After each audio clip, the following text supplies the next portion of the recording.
আমি বৰ্তমান আছোঁ খাৰুঠাৰ চকত আৰু সন্মুখত টিহু। ইয়াৰে পৰা মোটামুটি খাৰুঠাৰ চকৰ পৰা ঘপাকলৈকে বোলে পানী যাব পৰা কণ্ডিশ্যনত নাই। কিন্তু ভাল খবৰটো কি, যোৱাকালিত পৰি পানী বহুখিনি কমছে ইয়াতে। সন্মুখৰ এইটো খাৰুঠাৰ চক। ইয়াতে কিছুমান পিচ ৰাস্তা ডুব গৈছে, কিন্তু পিচ ৰাস্তাৰ কিছু কিছু জেগা মানে পানীৰ পৰা ওলাই গৈছে আৰু 4 ইঞ্চি 5 ইঞ্চি পানী কমি গৈছে বৰ্তমান। কিন্তু টিহুক যাব পৰা বৰ্তমান হৈ নাই।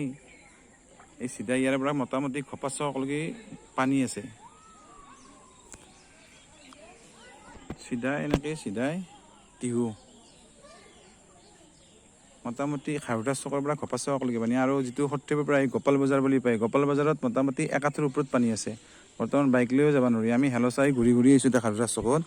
কিন্তু হেলচাত পানী নাই, বৰবিৰাত অলপ অলপ পানী আছে। এইটো খাৰুঠাৰ চক সন্মুখৰ।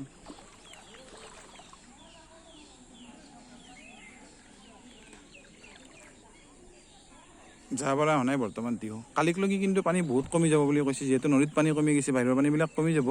খাৰুঠাৰ চকটোত বৰ্তমান পানী আছে যদিও কালিকলৈকে নাথাকিব বুলি কৈছে স্থানীয় মানুহে।